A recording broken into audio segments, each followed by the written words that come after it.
So our first speaker is none other than Courtney Creenan Chorley. She said, "Don't butcher her name because there's a lot of Creenans out there." So I hope I didn't. She is a highly accomplished project architect, registered in New York State, with extensive experience leading multidiscipline design teams on projects of national historic significance, as well as higher educational facilities. Her past projects have received recognition at the local, state, and national levels, earning design, planning, and preservation awards, and have been featured in national publications. With expertise across all phases of project planning, design, and construction, Courtney is known for guiding clients and projects from inception to completion with collaborative approach. Courtney is a dedicated leader in the architectural community, serving as the past president of the Buffalo Architecture Foundation, where she played a key role in promoting architectural and design appreciation through educational programs, design competitions, and public events aimed at all ages. Her involvement in the preservation community includes her work in helping plan the 50th Association for Preservation Technology Conference held in Buffalo in the fall of 2018. Please join me in welcoming the incredible Courtney Creenan Chorley.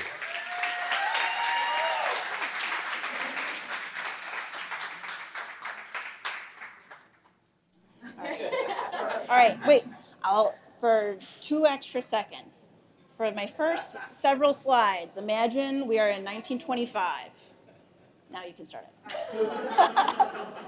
Okay, so I'd like to pitch you all this beautiful building for your potential business. It's super secure. It has all these super fancy glass block windows, fireproof, solid. A bomb could go off in here and you'd be good to go. We have overhead doors, keep all your stuff nice and safe. Oh, you run an alcohol facility? That's perfect. We have all these fabulous glass block windows, diffuse all your natural light, and keep all of your science safe. No one will be stealing your secrets. But wait, what kind of alcohol are you making again? Oh, you want access to the train tracks that are in the back. You want access to the canal. You want access to the river. You want access to Canada? Sure.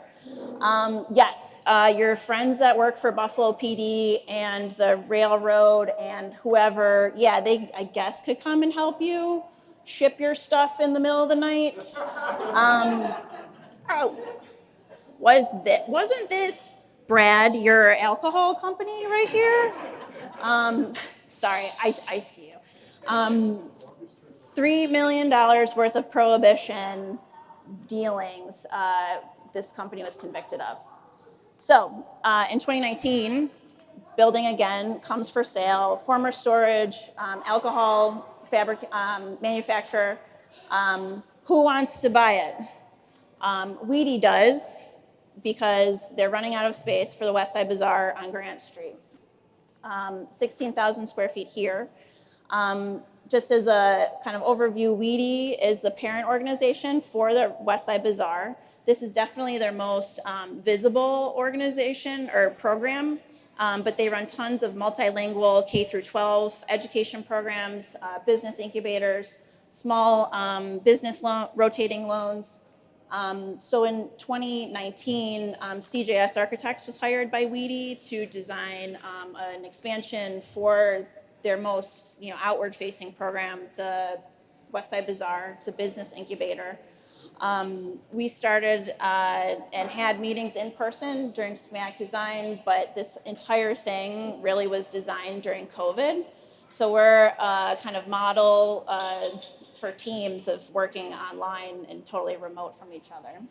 So this entire building is really a mix of the site and its users, blending the existing building and all of the new insertions, and coming up with a successful recipe.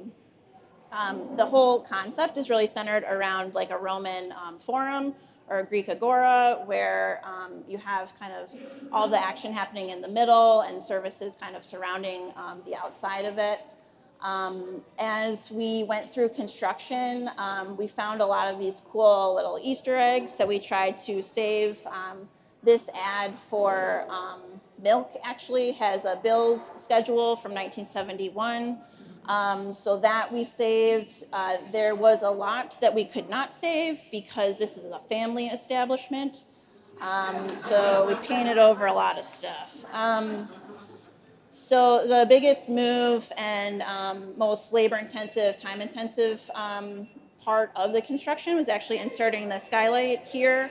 Again, because this whole building was basically a bunker, super dark and cold.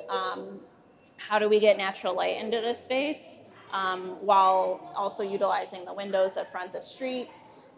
So the saw cutting and all the demolition that went into this project to run all the ductwork and everything, that was all about 7 months, and all of the new construction was only about 5 months. So super labor intensive. All of our charming red paint that a lot of people were fond of, we did away with that. So you have a before, during, and after. We stripped all the paint off. It took multiple goes at it to restore the concrete on the outside.